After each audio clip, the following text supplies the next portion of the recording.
Welcome to your source for research, innovation, news, insights, and commentary. We welcome you to Research Business Daily Report, where we're sponsored today and this week by Toluna, featuring its Panel Portal, a branded community solution that lets you listen and learn from the people you want to understand the most.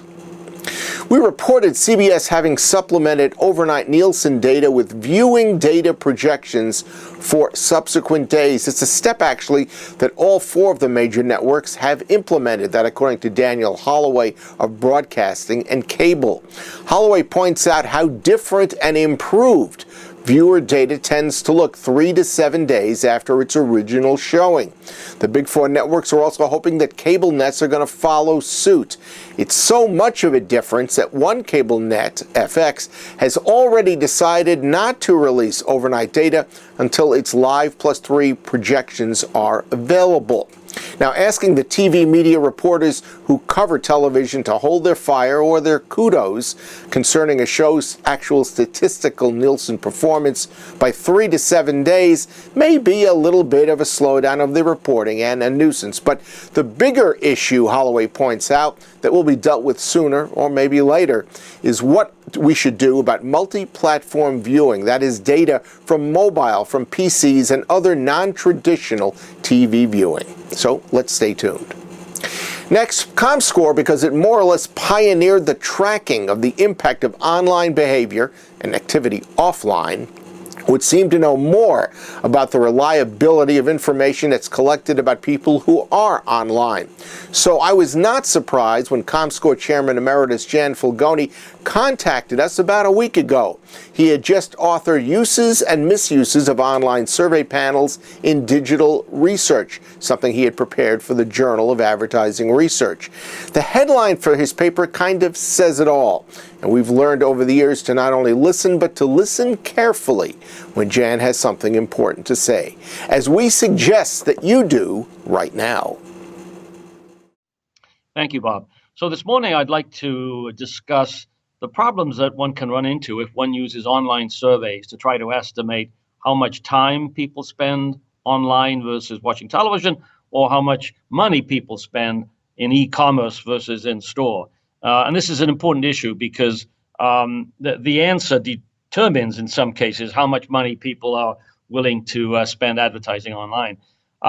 And I was intrigued by some of the numbers that are being generated by online surveys. So eMarketer is reporting now that total time spent online is 30% more than the time spent watching television, which struck me as being really high. So I went off and pulled the comScore numbers from our behaviorally tracked panel and compared it to national ratings numbers. And sure enough, it's nowhere near 30% more being spent on digital. Actually, digital is 50% less than the time spent watching television.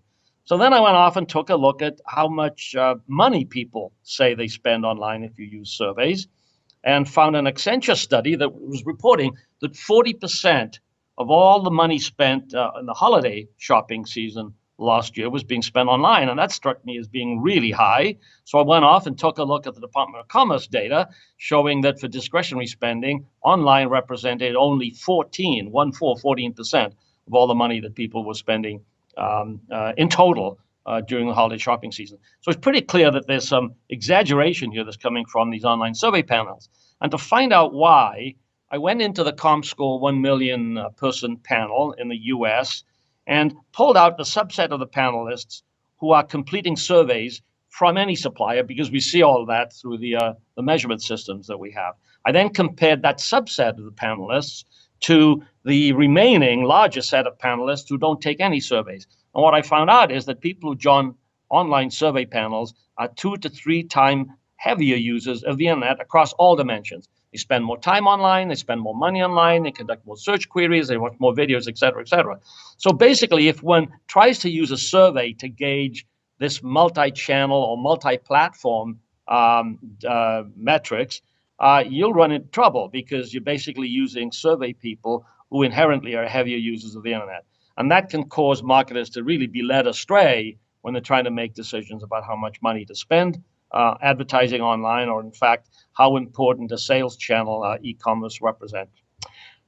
Those are my 2 minutes. I think they're up. Thank you very much. For those of you who'd like to contact Gian, his email is gfulgoni@comscore.com. And we're linking in today's video to his paper for anyone who would like to review it. That's your Research Business Daily Report, sponsored by Toluna, featuring its Panel Portal, a branded community solution that lets you listen and learn from the people you want to understand the most. We've created a link for you to find out much more about this. Subscribers can get it in the email we send it out to them, and everyone else, take a look at the description box underneath today's video. We hope that you have a good rest of your research week, and that you will have yourself a good time this weekend before you join us back here on Monday.